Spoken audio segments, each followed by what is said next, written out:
ठीक है, आज आगे का शुरू करना है या डिस्कस करना है? सभी लोग किए हो? सर एक पूछना था सर, अगर पुली में दो ब्लॉक रखा हुआ कनेक्टेड है स्ट्रिंग से, तो उस केस में अगर किसी एक ब्लॉक को अगर हम लोग इम्पल्स देते हैं तो सर दोनों का वेलोसिटी क्या होगा?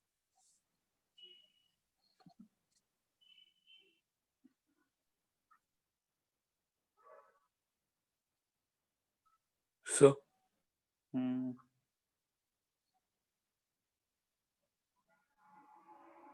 ऐसा ब्लॉक है। Yes sir. सर किसी एक को अगर वेलोसिटी v देते तो दोनों का। दूसरे अगर इसको, हाँ तो यस इस पे ये ऊपर उस समय भीग जाएगा। रस्सी इनएक्सटेंसिबल है, रस्सी का एंड जितने स्पीड से जाएगा उतने स्पीड से दूसरा भी जाएगा। सर उसको अगर टेंशन जो इम्पल्स होगा दे तो अगर दोनों पे इम्पल्सिव लगेगा।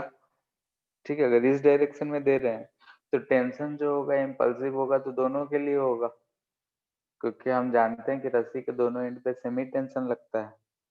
हाँ, सर अगर हम इस डायरेक्शन में इम्पल्स देंगे तो सिर्फ ये रस्सी स्लैक हो जाएगा। जब ये गिरेगा फिर से टाइट होगा तब टेंशन जो होगा वो इम्पल्सिव होगा।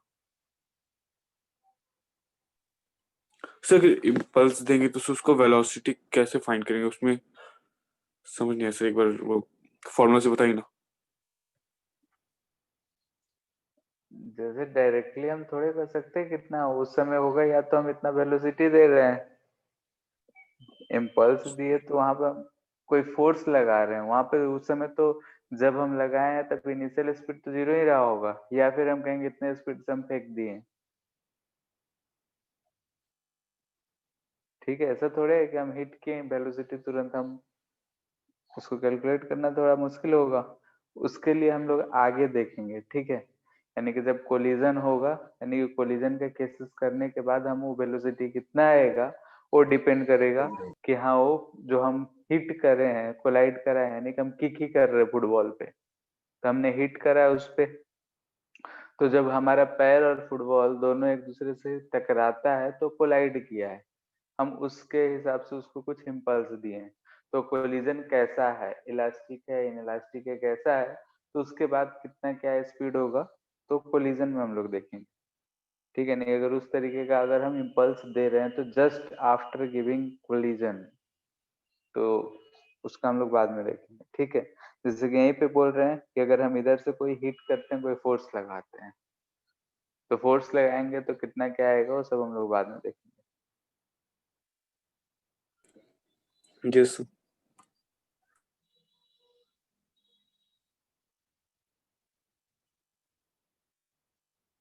Hansika, yes sir. अच्छी वर्मा डिस्कस करना है, सब करे हो? आगे का क्वेश्चंस वही पूछ रहे हैं सबसे।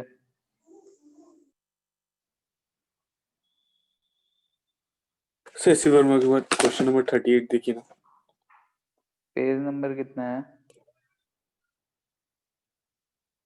सर 164 162 है सर।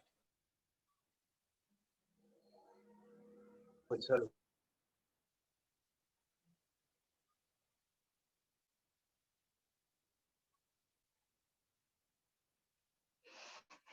ठीक है, शुरू से देखते हैं, बाकी लोग भी जो जो किए हो बोलते जाओ। एक्सरसाइज का क्वेश्चन नंबर 1 to 10 में किसी को दिक्कत है तो बोलो।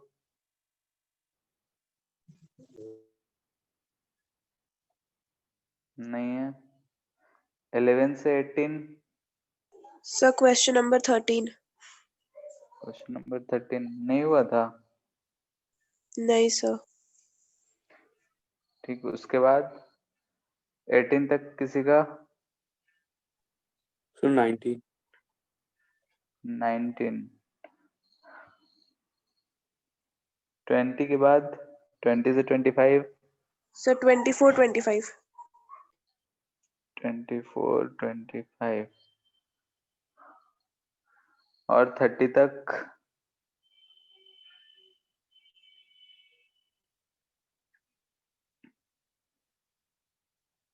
38 तक। So 38. ठीक है 39 to 46 इधर तो कोलिजन हमको दिख रहा है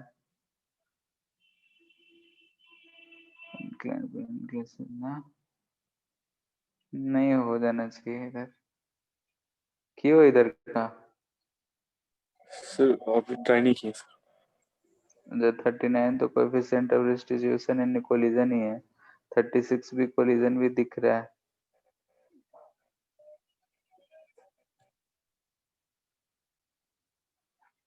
ठीक है तो इतना ही कर रहे हैं 30 तक इसके बाद 40 से आगे का करना रह जाएगा ठीक है तो क्वेश्चन नंबर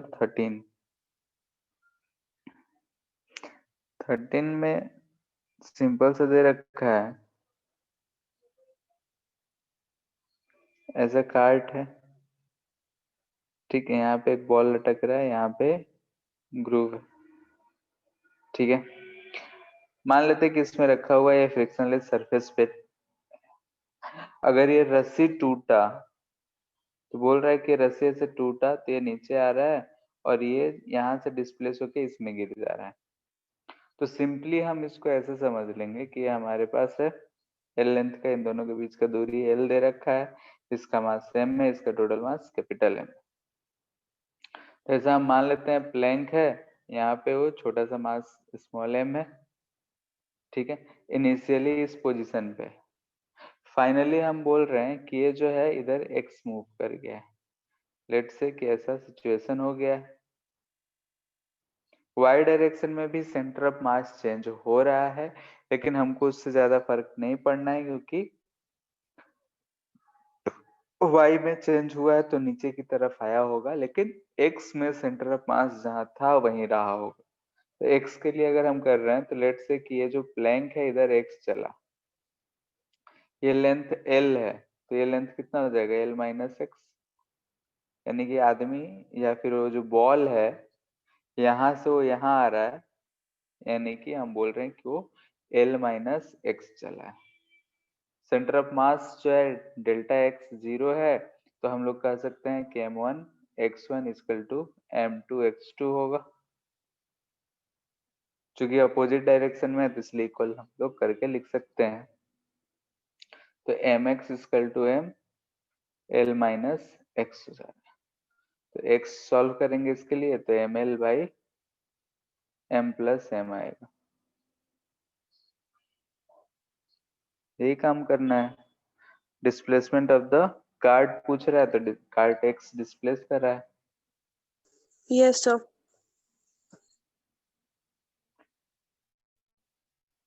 यानी कि जो हम लोग बोट वाला प्रॉब्लम मैन कर रहे थे सेम टू सेम ऐसा ही Yes, sir. सर एक्चुअली इसमें मेक सेवरल कोलिजन्स था तो मेरे को लगा कि और भी कुछ करना होगा नहीं वो कोलिजन जैसा है कि गिरेगा तो यहाँ पे बॉल जो है ऐसा कोलाइड करता हुआ यहाँ पे आ जा रहा है ऐसा ठीक है खुद ब खुद तो जाएगा नहीं हम भी जानते हैं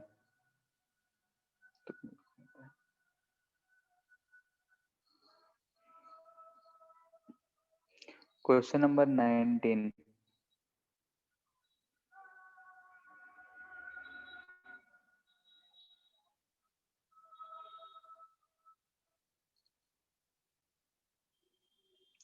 ठीक है क्वेश्चन पढ़ो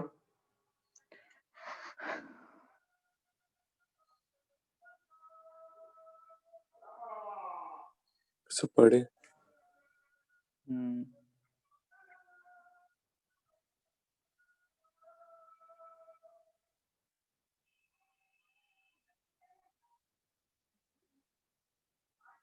इसमें मेरा कुछ और आ रहा था सिंपल सा तो उसमें कुछ एक्स्ट्रा किया हुआ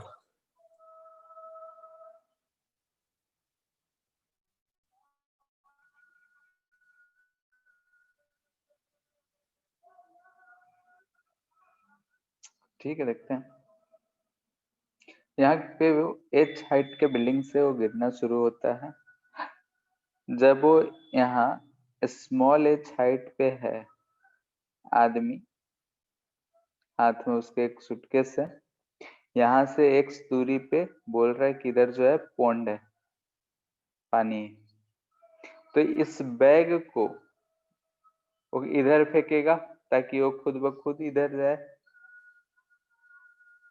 क्लियर है? सर आगे सर वो गलत आइटम ले रही थी। ठीक है, एच हाइट पे है तो उसके बाद हो जाएगा। Yes sir. ठीक है, सेंटर ऑफ मास उसका क्या रहना चाहिए, एक्स का यही रहना चाहिए। तो m1 v1 equal to m2 v2 हम लगा सकते हैं। यस वेलोसिटी है ना, ठीक।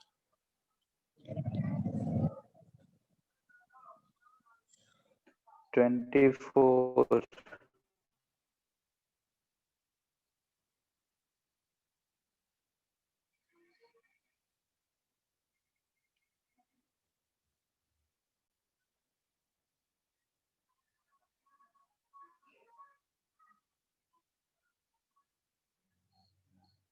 ठीक है, 24 से कोलिजन से रिलेटेड है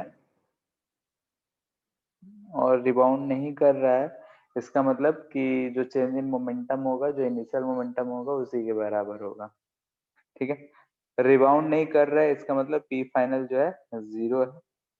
पी इनिशियल हम निकाल सकते हैं इसमें। एवरेज स्पीड 20 मीटर पर सेकेंड दे रखा है। ऐसा बोल रहा है कि एक 10 इंटू 10 मीटर का स्क्वायर है। इस पे एक हम हेलस्टॉर्म के लिए बोले तो एक आके गिर रहा है, नहीं कि बर्फ का टुकड़ा है, बारिश हो रहा है तो उसमें आके गिर रहा है। तो जब बर्फ का टुकड़ा वो जहां भी पड़ रहा है तो वहां पे फोर्स लगा रहा होगा, और वो फोर्स कितना होगा। तो एक के लिए अगर फोर्स लिखेंगे तो delta p by delta T के आसपास लिखेंगे। तो टाइम तो दे नहीं रखा है, तो ऑन एन एवरेज हमको निकालना पड़ेगा। एवरेज स्पीड कितना,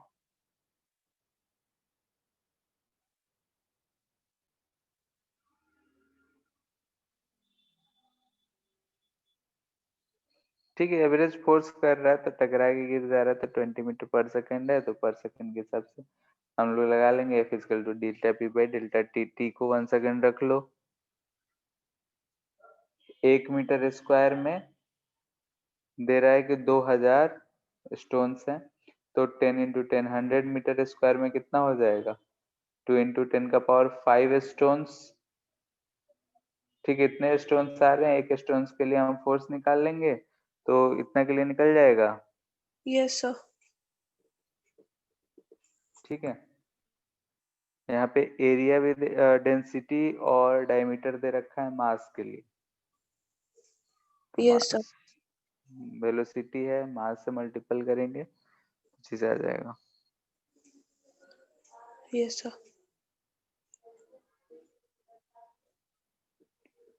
25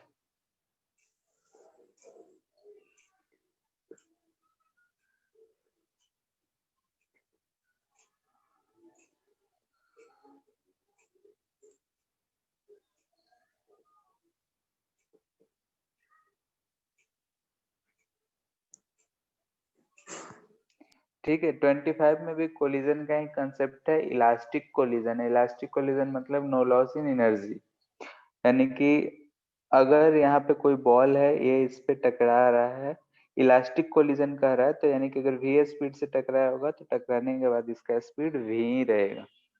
इलास्टिक कोलिजन है 25th में। तो इलास्टिक कोलिजन का मतलब यही होता है कि जितने स्पीड से टकराए उतने स्पीड से वापस भी आएगा, क्योंकि कोई लॉस ऑफ एनर्जी नहीं है इसलिए। तो ऐसा है, ये टकराया और ऊपर गया, तो सेवरल कोलिजन के बाद पूछ रहा है कि एवरेज फोर्स कितना एग्जर्ट करा होगा। Find the average force exerted by the ball on the floor during the long time interval. तो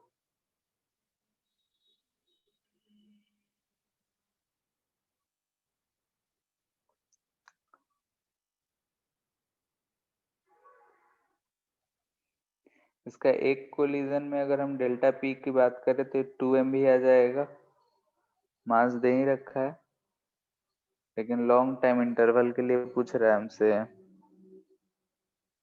FTT।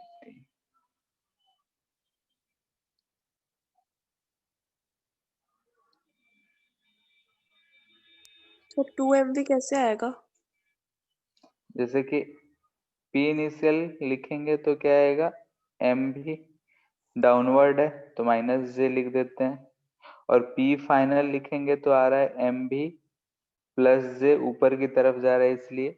तो हाँ हो अगर हम डेल्टा पी लिखेंगे तो ये p final minus p initial sign के साथ लिखेंगे तो 2 आ जाता है।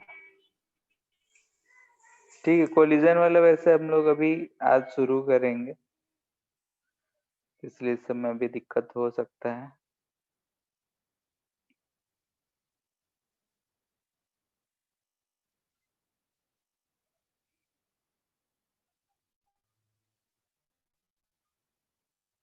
और 25 क्वेश्चन बोल रहा है कि average force, find the average force exerted by the ball on the floor during the long time interval. Time intervals इसमें उतना हमको समझ नहीं आ रहा है। जैसे कि जब भी बॉल टकराया होगा, ठीक है, तो हर बार चेंज इन मोमेंटम अगर इलास्टिक है तो फोर्स तो mg ही लगाया होगा, n माइनस mg।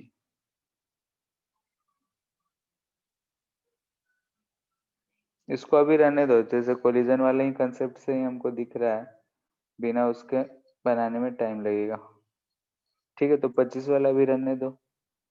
सर को 23 देखिए ना 20 सर 23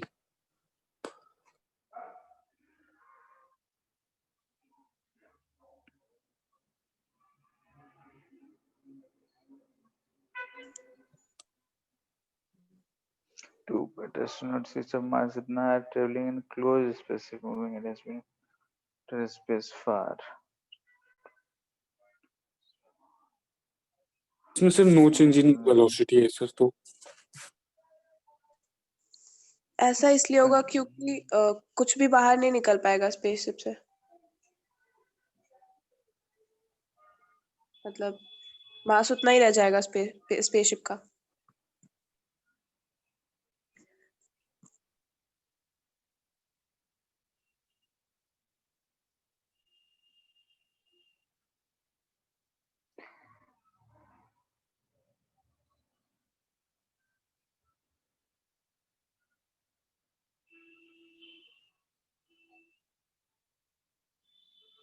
क्वेश्चन है कि अगर दो फैट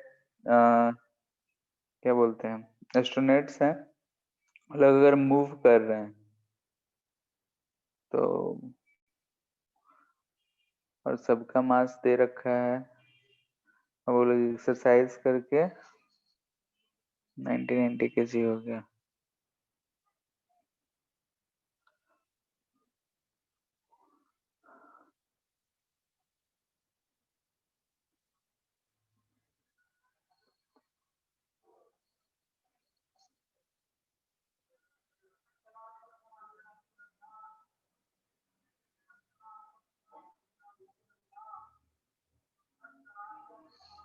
ठीक है, जैसे कि अगर हम बाहर से उसको देख रहे हैं तो जो कुछ भी हो रहा है इंटरनल चेंजेस ही हो रहे हैं।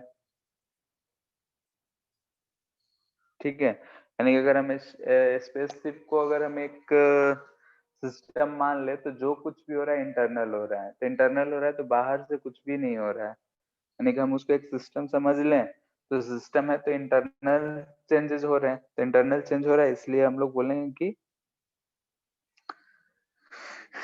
सेम ही रहेगा, फिर भी तो मोमेंटम कंजर्व रहना चाहिए।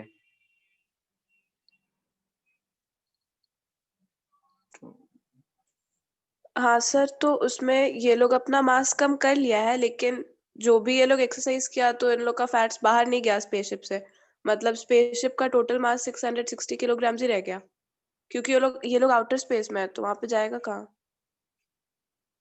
तो इसलिए मास वही रहेगा।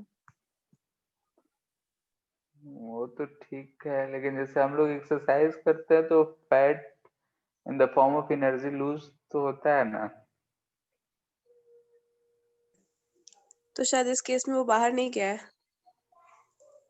शायद वही हमको भी लग रहा है कि जो भी लोग एनर्जी लूज कर रहा है, वो- जो मास है वो एनर्जी लूज करते गया है, तो इसलिए स्पीड।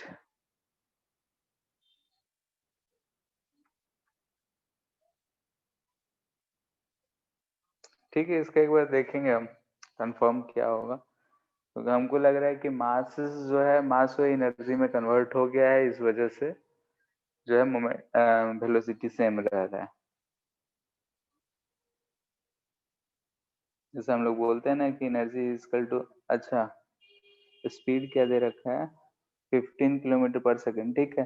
जैसे कि हम लोग मास एनर्जी हम लोग बोलते हैं ना, मास से भी mc² होता है, ठीक है। और मास जो होता है m0/√1 + v/c का होल स्क्वायर होता है, c स्पीड ऑफ लाइट।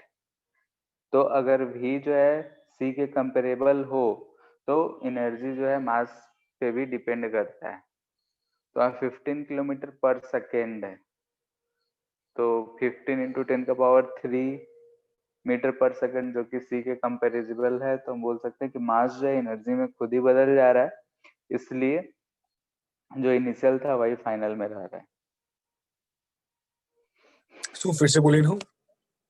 जैसे कि मास एनर्जी भी हम लोग वो पढ़ते हैं कि E = mc², यानी कि मास है c वेलोसिटी है, तो ये जनरली उसी के लिए होता है जिसका स्पीड लगभग स्पीड ऑफ लाइट के बराबर हो। जैसे इलेक्ट्रॉन्स हो गए, प्रोटॉन्स हो गए, तो उसमें ज्यादा कंसिडरेबल है। लेकिन जैसे हम लोग नॉर्मल जो देखते हैं मोशन, उसमें 10 मीटर पर सेकंड 20 मीटर पर सेकंड इसी स्पीड से चलता है, तो इसलिए और मासेस भी बहुत हाई रहते हैं, तो उसका एनर्जी को हम लोग उतना कंसिडर नहीं करते हैं, नेग्लेक्ट कर देते हैं। क्योंकि मास है ये m0 को हम लोग बोलते हैं रेस्ट मास, अगर वेलोसिटी से के साथ साथ मास भी चेंज होता है, ठीक है। तो जैसे यहाँ जो स्पीड दे रखा है 15 किलोमीटर पर सेकेंड है, यानी कि हम 1.5 × 10⁴ मीटर पर सेकेंड लिख सकते हैं। स्पीड ऑफ लाइट होता है 3 × 10⁸ मीटर पर सेकेंड। इसके कंपैरिजन में थोड़ा बहुत कंपेरेबल है, ठीक है, थोड़ा बहुत है, तो इसलिए हो सकता है मास को डायरेक्टली बोल रहा है कि जो एनर्जी वो लोग लूज कर रहा है, यानी कि मास को in the form of energy वो लोग एनर्जी के फॉर्म में वो बदल गया है, इसलिए ठीक है। बाकी इसका एक्यूरेट एक बार हम भी देख के बताएंगे। होगा यही ऐसा ही कुछ कि मास जो है एनर्जी में यस कन्वर्ट हो रहा है।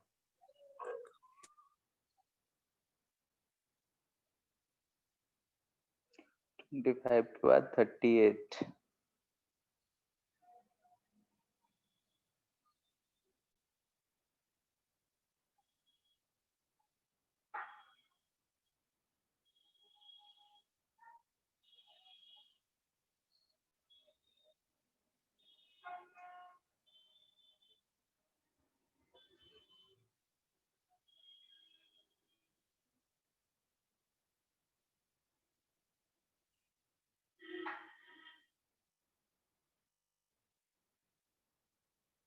इसमें सी और डी में प्रॉब्लम है। ठीक है, एक बार क्वेश्चन पढ़ने दो। NP each weighing 40 kg are sitting।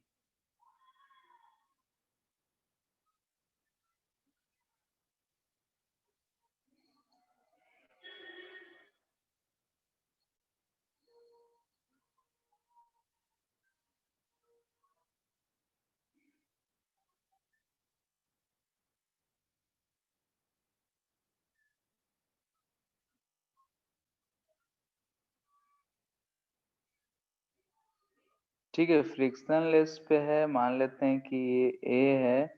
ये बॉल को जब फेंकता है, बॉल का मास कितना है 4 kg, इसका है 40 kg। बॉल को फेंका 5 मीटर पर सेकेंड से, तो इसका स्पीड इधर आएगा, इसका भी कितना हो जाएगा 5 × 4/40 1/2 यस मीटर पर सेकेंड, ठीक है। फर्स्ट बार में इधर जब B के पास बॉल गया, तो B के पास बॉल गया तो ये 5 मीटर पर सेकेंड से गया। जब ये बॉल को पकड़ा होगा तो B का स्पीड कितना हो जाएगा, जब बॉल को पकड़ेगा यानी कि 20/44। ये हो जाएगा 4 × 5 = 44 × V। V = हो जाएगा 5/11 मीटर पर सेकेंड, यही होगा। Yes sir. अब ये बॉल को फिर से फेंक रहा है, तो बॉल को तो फेंका कितने से है 5 मीटर पर सेकेंड ही बॉल रह रहा है, यस सर। ठीक है, और ये तो हम बोल सकते हैं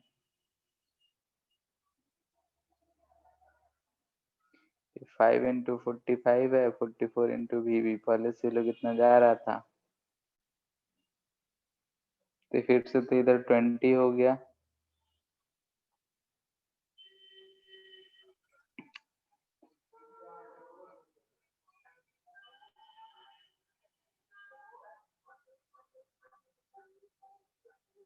ठीक है। खैर यहाँ पे बी जो है, अगर हम यहाँ से फेंकते हैं तो इसका स्पीड कितना हो जाएगा बोलो? सो बी का दोनों, हाँ 44 इंटू वी 5/11 से तो मूव कर रहा था, 40/44, so 10/11, 20 plus equal to -20 plus 40 into v, यही होगा, यानी कि वी हो जाएगा 1 मीटर पर सेकेंड। देखो जैसे कि जब ये फेंकेगा तो उस समय ये इस स्पीड से इधर की तरफ जा रहा होगा, हाथ में बॉल लिए यस सर, जा रहा है, यानी कि उस समय उसका मोमेंटम कितना है 20, ये इसके बराबर, ये तो 20 है।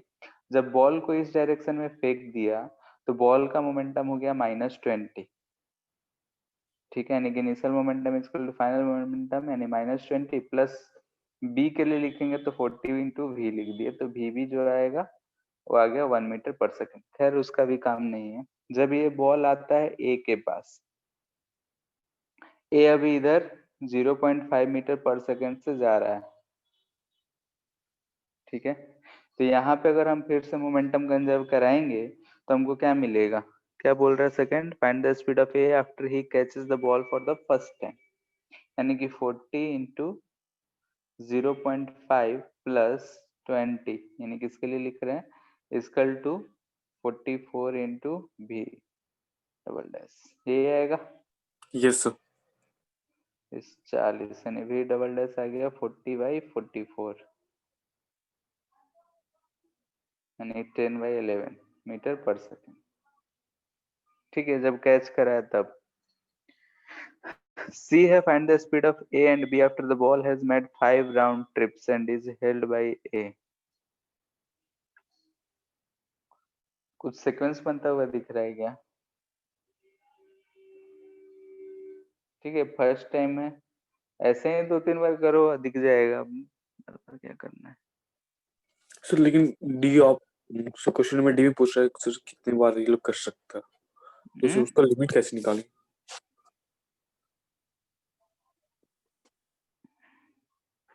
How many times can A roll the ball? कब तक होगा? A या फिर B, अगर उसका स्पीड 5 मीटर पर सेकंड हो गया, ठीक है, हेलो, यस सर, तो बॉल जो है इधर जा रहा है 5 मीटर पर सेकंड से, मान लेते हैं फेंका था बी, उसका स्पीड जो हो चुका है इधर भी ग्रेटर देन या इक्वल टू 5 मीटर पर सेकंड हो गया, तब ये बॉल इसके पास जाएगा? नो सर, नहीं पहुंचेगा, नहीं पहुंचेगा तो ये लिमिट खत्म हो गया। यस ठीक है, सिस्टम का सेंटर ऑफ मास तो जहाँ था वही रहेगा लास्ट वाले का, ठीक है, इसके बाद वाले में ऐसे ही मोमेंटम कंजर्व करा करा के चेक करते रहना, चेक हो जाएगा आप। यस सर, यस ठीक, ठीक है, फिर आज का इतना ही रहने देते हैं डिस्कशन में, आगे का देखते हैं।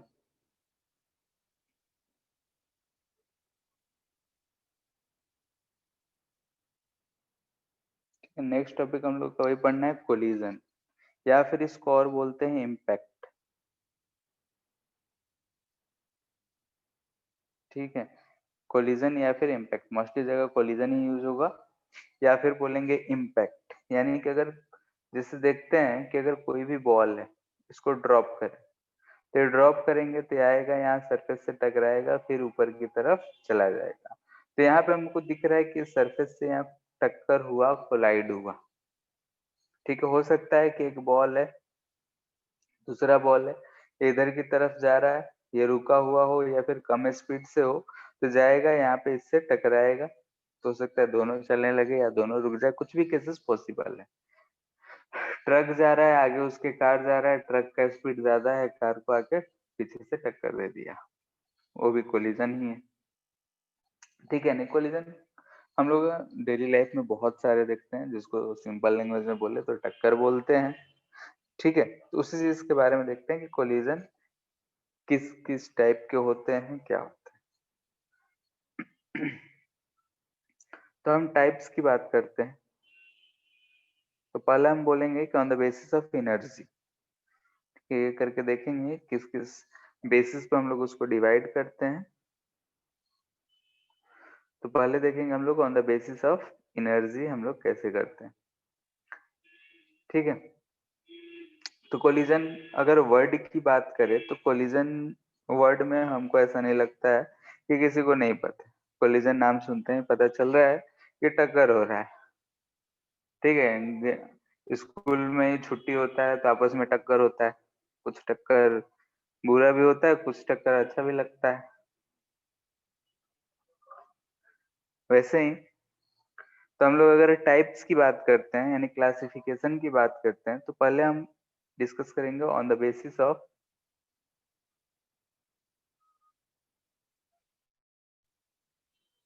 एनर्जी। ठीक है, एनर्जी के बेसिस पे, एनर्जी के बेसिस पे हम लोग इसको तीन टाइप में डिवाइड करते हैं। First, elastic collision.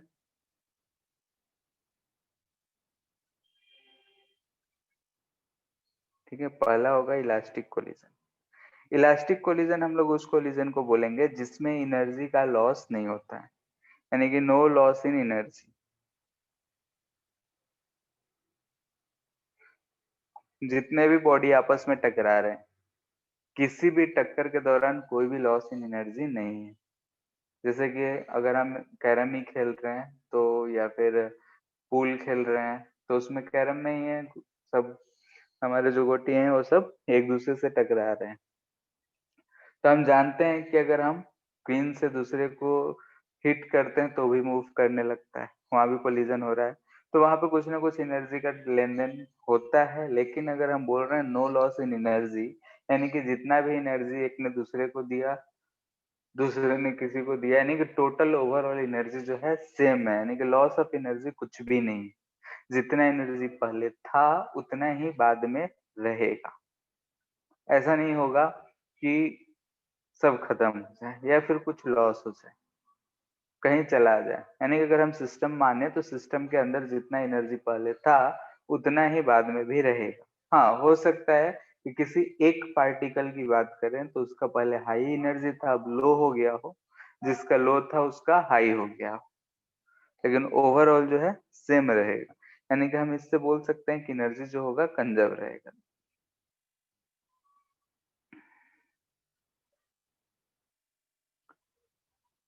ठीक है, इससे हम बोल सकते हैं कि एनर्जी जो है वो कंजर्व रहेगा। जनरली हम लोग काइनेटिक एनर्जी कंजर्व करा, मोमेंटम की बात करेंगे तो मोमेंटम भी, ये भी कंजर्व रहेगा। Second, inelastic.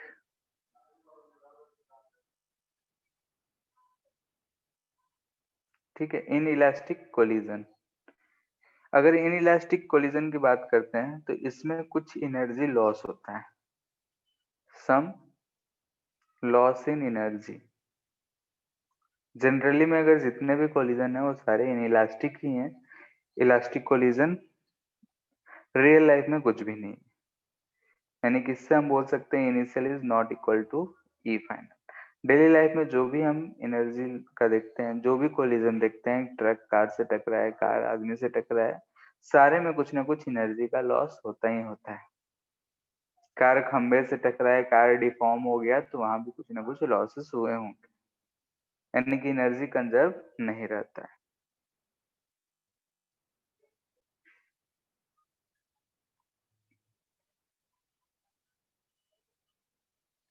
लेकिन मोमेंटम तो हम जानते हैं कि एनर्जी जो है इंटरनल एनर्जी से भी एनर्जी गेन होता है, लॉस होता है। मोमेंटम एक्सटर्नल फोर्सेस पे डिपेंड करता है। अगर दोनों पार्टिकल जो कोलाइड कर रहे हैं उसको हम सिस्टम मान लें, जैसे कि ऊपर इम्पल्स वाले केसेस में देख रहे थे, तो हम मोमेंटम कंजर्व करा सकते हैं। हम बोल सकते हैं momentum can still be conserve.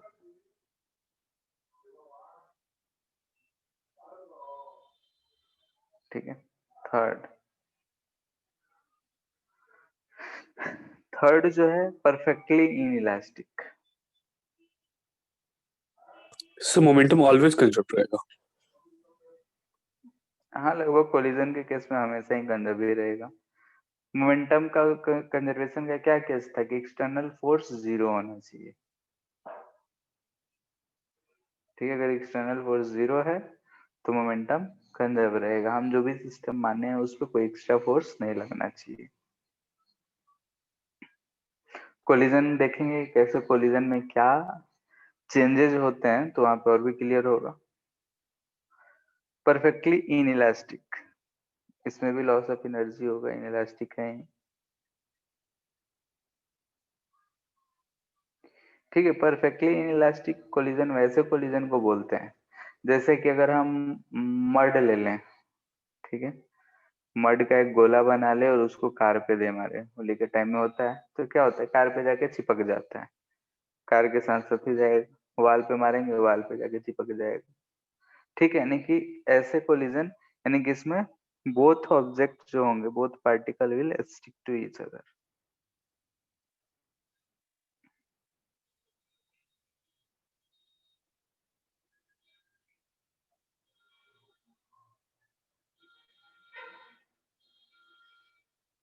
अगर ऐसा कोलिजन होता है तो उसको बोलते हैं परफेक्टली इनइलास्टिक। ठीक है, इसमें भी लॉस ऑफ एनर्जी होता है। मोस्टली जो कोलिजन है वो इनइलास्टिक है। परफेक्टली इलास्टिक, इलास्टिक जो हम बोल रहे हैं, ऐसा ये कोलिजन ये नेचर में नहीं पाए जाते हैं। यानी कोई सा भी कोलिजन है कुछ ना कुछ एनर्जी लॉस होता ही है, लेकिन हमारे सवालों में पाए जाएंगे। इसमें भी मोमेंटम जो होगा कंजर्व रहेगा।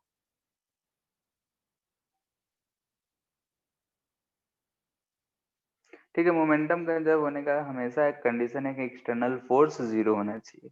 जो पार्टिकल कोलाइड कर रहे हैं, एक पार्टिकल है दूसरा पार्टिकल है, दोनों अगर आपस में कोलाइड कर जाए, तो हम अगर दोनों को सिस्टम माने, तो बाहर से तुमको कोई फोर्सेस दिख नहीं रहे, कोलिजन होगा, दोनों का नॉर्मल एक दूसरे पे लग रहा होगा, दोनों इंटरनल ही फोर्सेस, तो हम मोमेंटम कंजर्व करा सकते हैं। हमेशा ये याद रहे, मोमेंटम कंजर्व के लिए एक्सटर्नल फोर्स 0 होना चाहिए।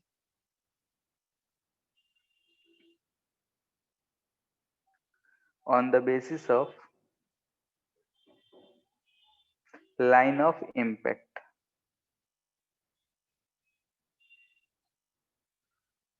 ठीक है, लाइन ऑफ इम्पैक्ट क्या कहलाता है?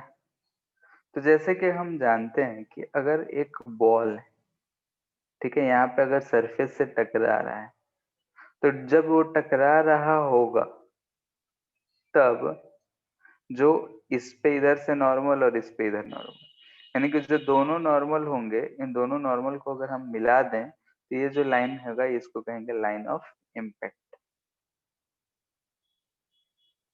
ठीक है, हो सकता है कि एक बॉल यहाँ था, एक बॉल यहाँ है, ये इधर मूव कर रहा है, ये इधर मूव कर रहा है। जब कोलाइड करेगा तो ऐसा कोलिजन होगा। भले ही ये इधर V1 से जा रहा था, इधर ये V2 से जा रहा था, लेकिन जब कोलाइड किया होगा तो इस लाइन के अलॉन्ग, इस पे इधर नॉर्मल लगा होगा, इस पे इधर नॉर्मल लगा होगा, तो इस लाइन को बोलते हैं हम लोग line of impact.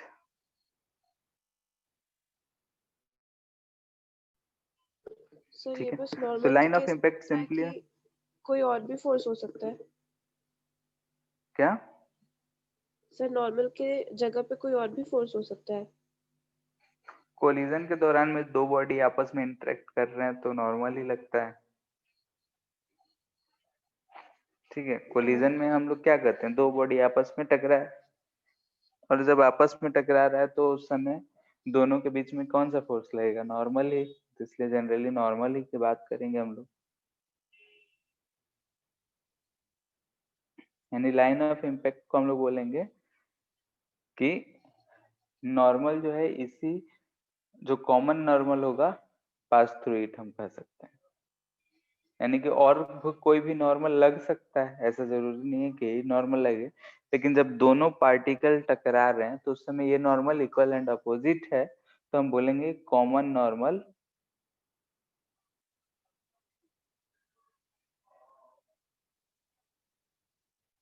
Pass through it से लिख देते हैं।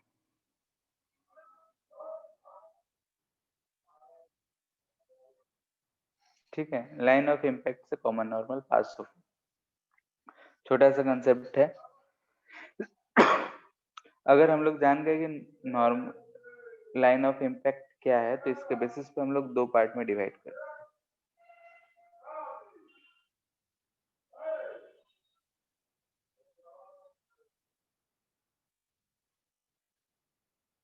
ठीक है, एक कहते हैं head on collision. Head on collision क्या होता है? इसको हम लोग बोलते हैं ऐसा कोलिजन कि वेलोसिटी ऑफ पार्टिकल जो होगा वो लाइन ऑफ इम्पैक्ट के अलोंग होगा, यानी कि velocities of particles. Sir line of impact हमेशा सेंटर ऑफ मास से जाता है। हाँ, कह नहीं सकते हैं।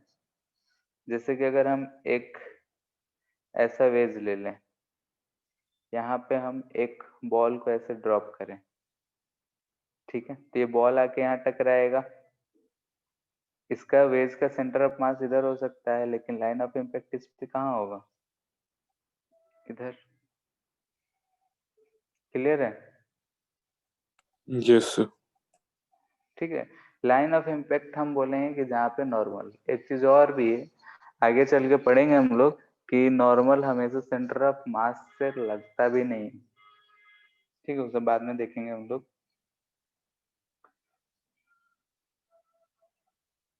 Velocity of particle colliding are along same line, ठीक है, वही लाइन ऑफ इम्पैक्ट।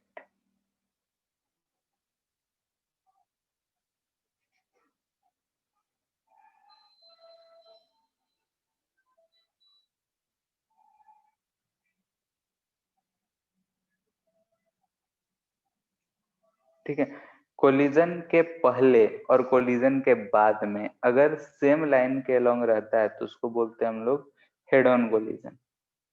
जैसा कि एक बॉल है, आके यहाँ से टकराया, हम जानते हैं इस बार टकराएगा फिर से इसी लाइन से ऊपर जाएगा। एक बॉल है इधर जा रहा है इसी लाइन के अलोंग, दूसरा बॉल है इधर आ रहा है, दोनों टकराएगा तो इसी लाइन के अलोंग मूव करेगा। तो ऐसे केसेस में हम लोग बोलते हैं कि हेड ऑन कोलिजन है। ठीक है, सर थोड़ा ऊपर कीजिए ना।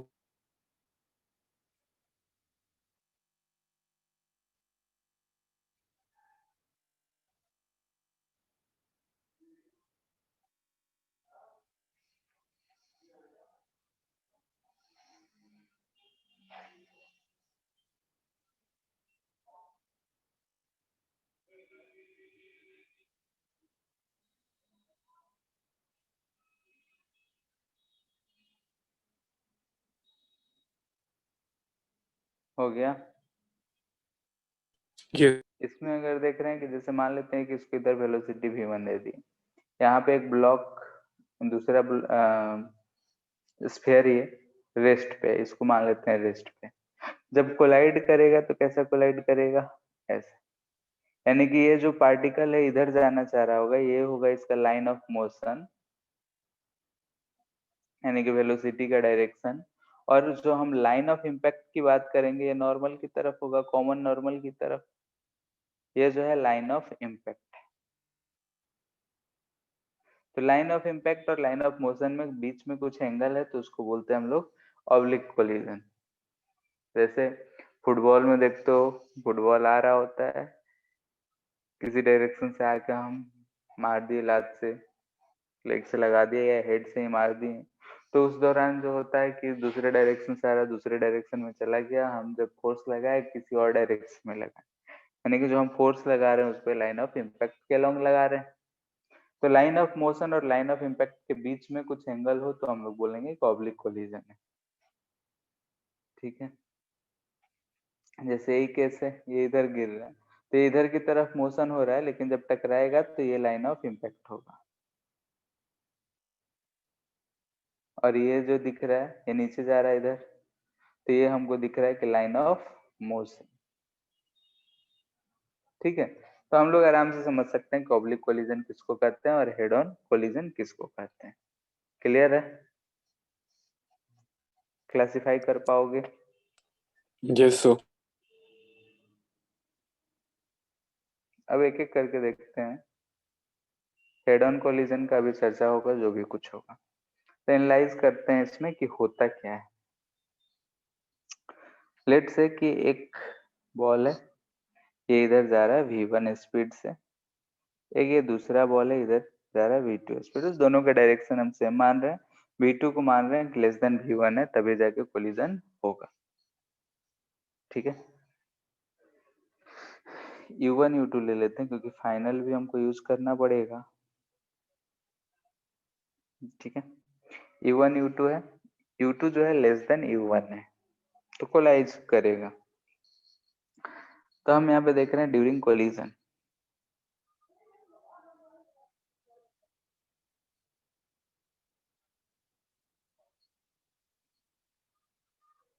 ठीक है, जस्ट बिफोर कोलिजन,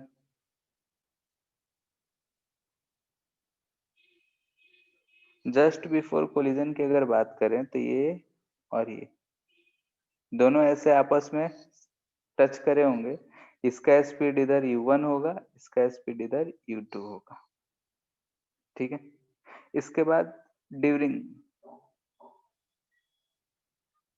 कोलिजन की बात करें, जब कोलाइड कर रहा होगा एकदम, यानी कि कोलाइड कर चुका है, तो उस समय क्या होगा कि ये जो बॉल है या फिर कार जो भी समझो, इसमें क्या आया होगा, डिफॉर्मेशन आया होगा। ठीक है, यानी कि यहाँ पे क्या है, डिफॉर्मेशन।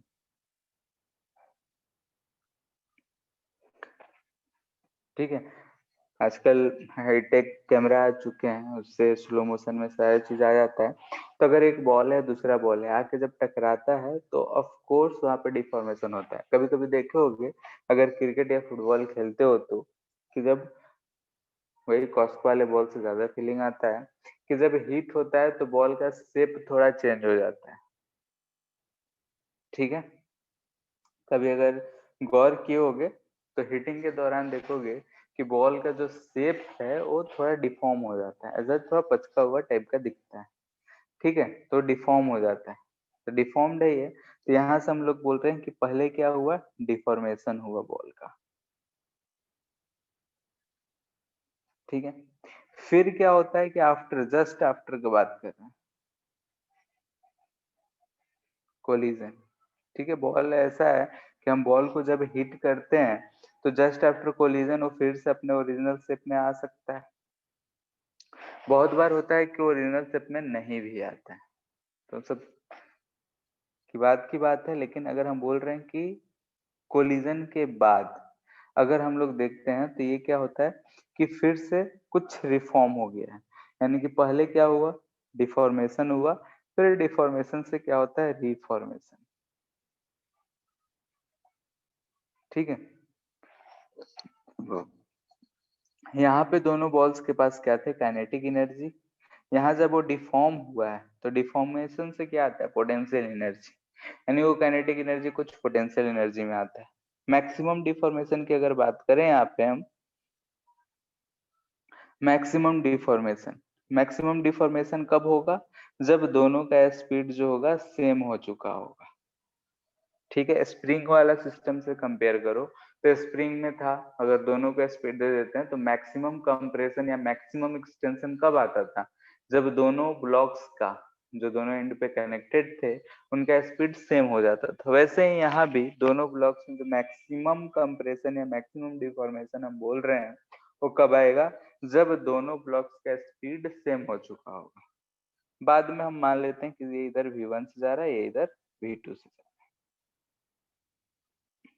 ठीक है। तो ड्यूरिंग कोलिजन क्या हो रहा है, ऐसा नहीं है कि कोलाइड हुआ चल दिया।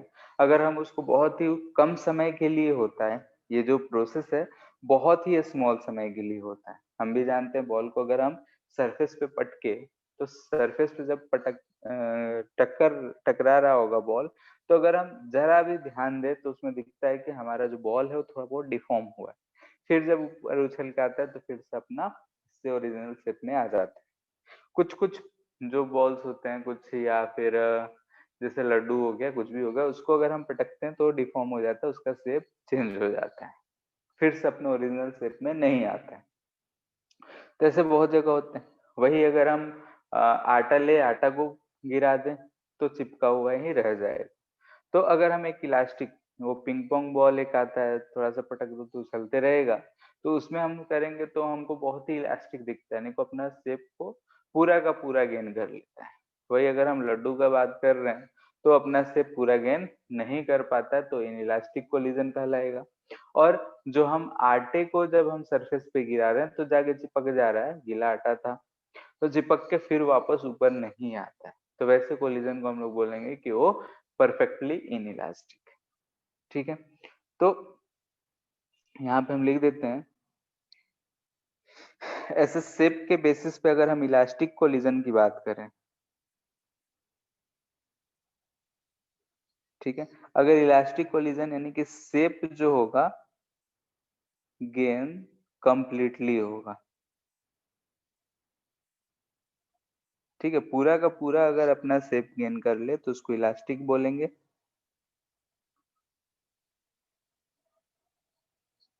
पार्शियल गेन इन शेप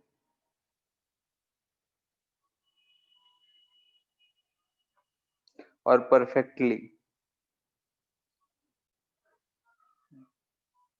ठीक है, परफेक्टली इन इलास्टिक कोलिजन। ठीक है, नो गेन इन शेप। ठीक है, इसमें कोई भी शेप का गेन नहीं होगा। ठीक है, तो ऐसा अगर होता है तो उसको हम लोग बोलेंगे elastic collision, in elastic collision, या फिर परफेक्टली इन इलास्टिक कोलिजन।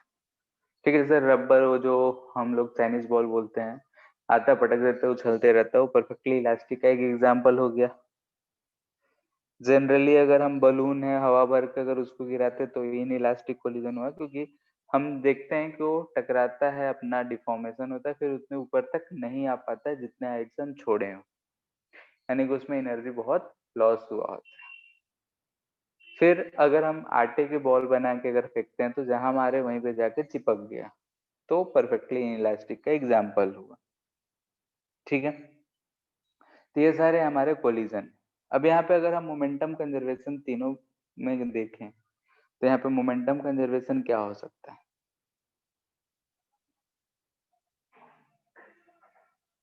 ठीक है, मोमेंटम कंजर्वेशन की अगर बात कर रहे हैं तो देखो, जस्ट बिफोर कोलिजन अगर इसका मास हम बोल रहे हैं m1 है, इसका मास m2 है, तो हम तीनों लिख रहे हैं m1 u1 plus m2 u2 जो होगा during collision m1 plus m2 दोनों सेम स्पीड से चल रहा है, v होगा, और after collision m1 v1 plus m2 v2, सबका डायरेक्शन हम सेम लिखे हैं इसलिए ऐसा है। ठीक है, इसमें से जो भी पूछा जाए हम वो लिख सकते हैं।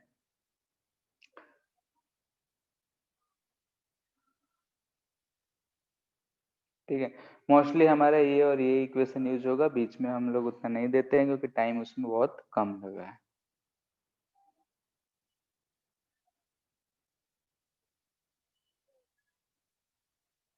ठीक है, यानी कि जो वेलोसिटी है, वेलोसिटी तब आया जब मैक्सिमम डिफॉर्म वेलोसिटी।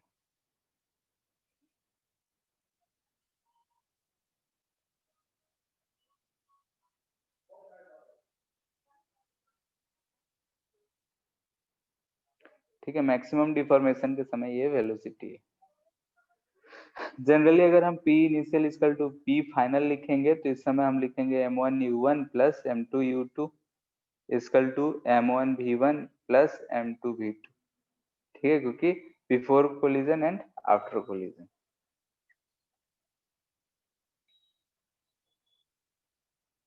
अब जैसे कि यहाँ पे जब कोलिजन हो रहा है, तो कोलिजन हो रहा है, फिर डिफॉर्मेशन हो रहा है, फिर रिफॉर्मेशन हो रहा है, तो डिफॉर्मेशन और रिफॉर्मेशन हो रहा है, और उसी के बदले जैसे कि अगर डिफॉर्म हो रहा है तो स्पीड घटेगा बढ़ेगा जो भी होगा, फिर उसके बाद रिफॉर्मेशन होता है, वेलोसिटी आया, फाइनली हुआ। यानी कि प्रोसेस के दौरान ये चीज हो रहा होता है, लेकिन हम लोग जब भी मोमेंटम कंजर्व कराएंगे तो before collision and just after collision, just before collision, just after collision ही देखेंगे।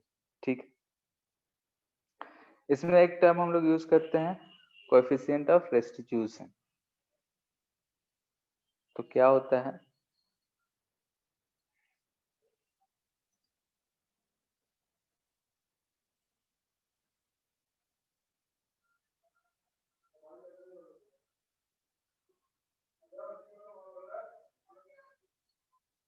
इसको स्मॉल ई से रिप्रेजेंट किया जाता है, और ई जो हम लोग डिफाइन करते हैं, डिफाइन करते हैं velocity of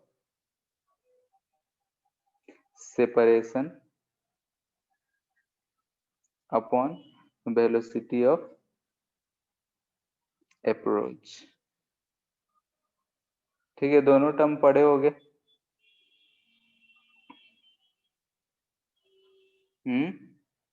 yes sir. Velocity of separation क्या होता है बोलो? सर दोनों इनिशियल वेलोसिटी का डिफरेंस।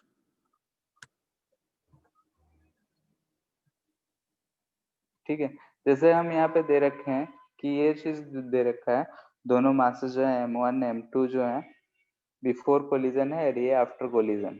तो बिफोर कोलिजन में दोनों पास पास जा रहे हैं, तो यहाँ पे जो हम वेलोसिटी का रिलेटिव वेलोसिटी लिखेंगे वो क्या लिखेंगे, वेलोसिटी ऑफ अप्रोच होगा। यस। ठीक है, तो ई को जो हम लोग लिखते हैं, क्या लिखते हैं, वेलोसिटी ऑफ सेपरेशन, यानी कि आफ्टर कोलिजन दोनों आपस में सेपरेट होगा, तो यहाँ से लिखते हैं हम लोग v2 minus v1 upon u1 minus u2। ठीक है, ये इसको याद रखना है हमेशा, ई क्या होगा, v2 minus v1 by u1 minus u2। ठीक है, या फिर साइन के साथ ऐसा भी लिखा हुआ मिल जाता है, v2 minus v1 by u2 minus u1, minus के साथ। तो हम माइनस के साथ नहीं, हम यही प्रेफर करते हैं, v2 minus v1 upon u1 minus u2। ठीक है, तो एक टर्म हम लोग यूज करते हैं, इसमें v1 v2 ये सारे जो है वेक्टर टर्म है, तो वेक्टर है तो सबके साइन के साथ ही पुट करना है, चाहो तो वेक्टर लाइन लगा दो, दो वेक्टर को अगर हम ऐड सब्ट्रैक्ट करेंगे तो वेक्टर की तरह ही करेंगे, यानी कि पुट विथ साइन।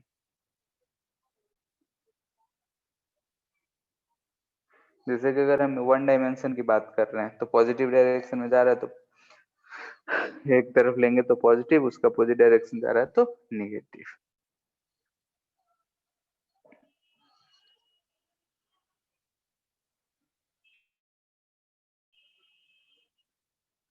ठीक है, ऑन द बेसिस ऑफ ई की बात करें,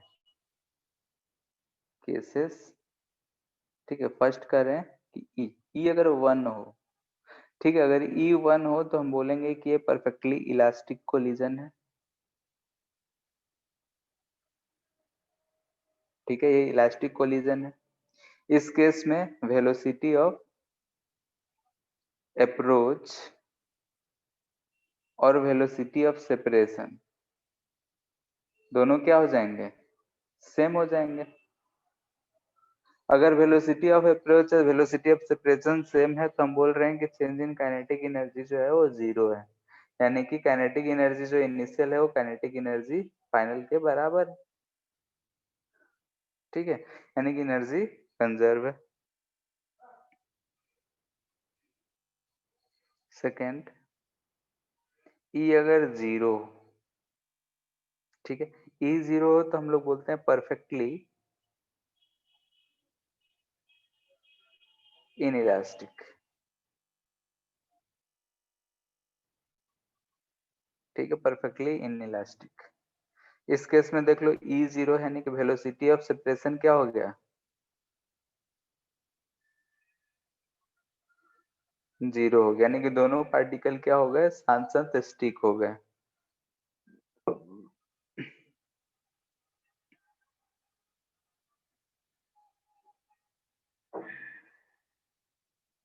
ठीक है, नहीं कि हम जो कुछ भी बोल रहे हैं बोल ले रहे हैं, बोलने का तरीका अलग अलग है। तो बस हम लोग अभी कोलिजन ही पहचान रहे हैं कि कैसा कोलिजन है, हेड ऑन कोलिजन है या ऑब्लिक कोलिजन है, वो तो डायरेक्शन के ऊपर है। अब हेड ऑन है, ऑब्लिक में भी इलास्टिक इनइलास्टिक या परफेक्टली इलास्टिक, किस किस बेसिस पे हम लोग कर सकते हैं? तो एनर्जी के बेसिस पे कर सकते हैं। एनर्जी अगर टोटली कंजर्व है, इलास्टिक है, E1 है तो इलास्टिक, वैसे E0 है तो इसको बोलते हैं perfectly inelastic. Loss of energy तो इसमें होना ही है। ठीक है, तो हम लॉस ऑफ एनर्जी पहले लिख चुके हैं, तो नहीं लिखते हैं, बोल देते हैं not equal to 0। Third, E का वैल्यू जो होता है वो 1 और 0 के बीच में ही होता है। ठीक है, 1 से लेकर 0, तो 1 और 0 हो गया, तो 1 से 0 रहेगा तो बोलेंगे इनइलास्टिक। ठीक है, 1 से ज्यादा हो नहीं सकता है, क्योंकि वेलोसिटी ऑफ सेपरेशन कभी भी वेलोसिटी ऑफ अप्रोच से ज्यादा नहीं हो सकता है किसी भी केस में। कि दो बॉडी टकराए, एक 10 मीटर से आ रहा था, एक 20 मीटर से टकरा के, और एक 30 से जाने लगा, एक 40 से जाने लगा, ऐसा कभी नहीं होगा। तो ई का वैल्यू हमेशा 0 से 1 के बीच में होगा। 1 0 हो गया, बाकी बीच बचा बीच में, तो इनइलास्टिक कोलिजन होगा। इसमें दिख रहा है कि वेलोसिटी ऑफ अप्रोच और वेलोसिटी ऑफ सेपरेशन, तो वेलोसिटी ऑफ सेपरेशन ई आ रहा है सी बाई ए,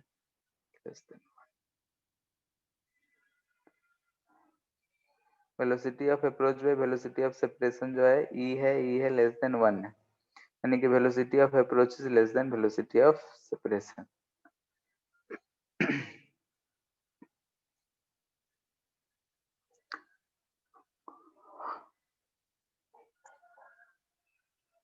तो उल्टा लिख दिए, वही हम बोल रहे हैं, ऊपर सेपरेशन होगा, नीचे अप्रोच।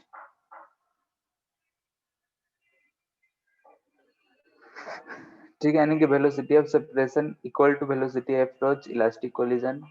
जब velocity of separation 0 inelastic collision, velocity of separation is less than velocity of approach inelastic collision. इसमें भी चेंज इन काइनेटिक एनर्जी जो होगा वो नॉट इक्वल टू 0 होगा। ठीक है, तो ये सारी चीजें जो है जनरल अभी हम लोग सीखे कि कोलिजन जो है टाइप्स कौन कौन से हैं और किसको हम किस बेसिस पे क्या कहेंगे। ठीक है, इतना बात में किसी को दिक्कत है तो बोलो।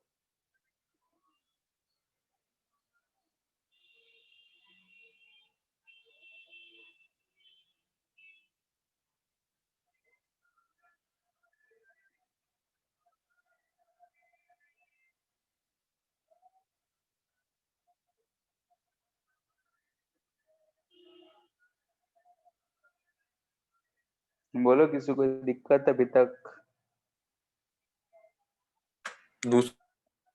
ठीक है फिर, तो हम अब देखते हैं कि जैसे कि यहाँ पे U1 U2 से दो ब्लॉक जा रहे थे, हमको V1 V2 फाइंड करना है। यानी कि यहाँ पे मेरा पर्पस क्या है? Find V1 V2। दो कोई भी मास से बर्स्ट है, कुछ भी समझो, M1 और M2 मास से U1 से जा रहा है, U2 से जा रहा है आफ्टर कोलिजन, यानी कि है बिफोर कोलिजन, और ये हम बोल रहे हैं कि आफ्टर कोलिजन है। ठीक है, U1 U2 गिवन है, V1 V2 हमको फाइंड करना है। हम कैसे फाइंड कर सकते हैं? तो सबसे पहला कंडीशन क्या है? Momentum conservation. ठीक है, पहला हम क्या कर सकते हैं? मोमेंटम कंजर्व करा सकते हैं। तो since P initial is equal to P final, तो यहां से हम क्या करेंगे? M1 U1 plus M2 U2 equal to M1 V1 plus M2 V2। ठीक है, ये तो एक इक्वेशन हमको मिला। यहाँ पे अननोन है दो इक्वेशन है, ये इक्वेशन कहाँ से लाए? ये हमको टाइप ऑफ अगर कोलिजन नहीं दिया है, तो अगर ये इनइलास्टिक परफेक्टली इलास्टिक हुआ, तो इसमें जो होगा हमारा लॉस ऑफ एनर्जी होगा, तो हम एनर्जी कंजर्वेशन तो नहीं लगा सकते। तो हम जानते हैं कि एक इक्वेशन हमने पढ़ा था, ई इक्वल टू होता है V2 minus V1 upon U1 minus U2। सबका डायरेक्शन सेम है तो हमेशा रहती है। इसको हम बोल रहे हैं इक्वेशन 2। ठीक है, इन दो इक्वेशन को सॉल्व करके हमको दो इक्वेशन दो अननोन क्या सॉल्व हो जाएगा, बोलो। सर ई Yes, गिवन sir. रहेगा। हाँ, ई तो गिवन रहेगा, ई अगर दिया रहेगा तो भी हमको पता चल जाएगा ई के टर्म में, या फिर क्योंकि एनर्जी वाले टर्म में लिखेंगे तो हमको कितना फाइनल एनर्जी बचेगा उसी के हिसाब से आएगा। तो अगर कैसा कोलिजन है उसके हिसाब से ई तो गिवन रहेगा। अगर परफेक्टली इलास्टिक बोल दिया तो ई 1, परफेक्टली इनइलास्टिक तो ई 0, बाकी अगर कुछ रहेगा तो ई का वैल्यू रहेगा। तो यहाँ से हम V2 क्या लिख सकते हैं, V1 प्लस ई U1 माइनस U2, इसको इक्वेशन 2 बोल दें। अब इन दोनों इक्वेशंस को सॉल्व करके हमको V1 और V2 का वैल्यू पता करना है। फाइंड कर सकते हो, हम डायरेक्टली वैल्यू लिख देते हैं। Yes sir.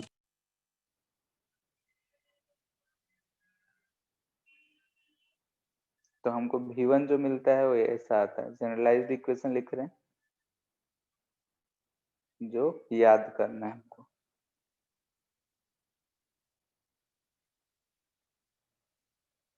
One plus E M2U2 divided by M1 plus M2। V1 लिखेंगे तो क्या लिखेंगे, ध्यान से देखो, M1 माइनस ई M2, ठीक है, M1 minus E M2 by M1 plus M2 into U1। फिर यहाँ से 1 plus E M2U2 by M1 plus M2। वैसे ही अगर V2 लिखते हैं तो इसी से रिलेट करके लिख सकते हो। जब V2 लिखना है तो यहाँ पे U2 रहेगा और ये रहेगा M2 माइनस ई M1, नीचे तो M1 प्लस M2 ही रहेगा, यहाँ आ जाएगा U2 प्लस 1 प्लस ई M2 की जगह M1, U2 की जगह U1 by M1 plus M2।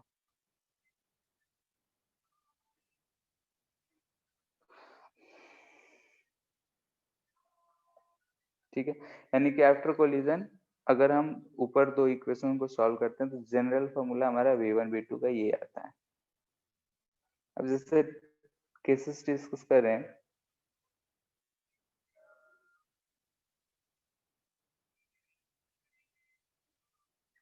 ठीक है, तो सिंपल सा केस पहले शुरू कर रहे हैं, E इक्वल टू 0 से, ठीक है, E 0 यानी कि परफेक्टली इनइलास्टिक।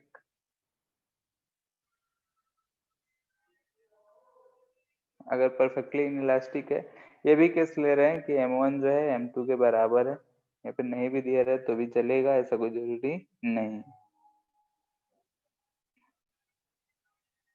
ठीक है।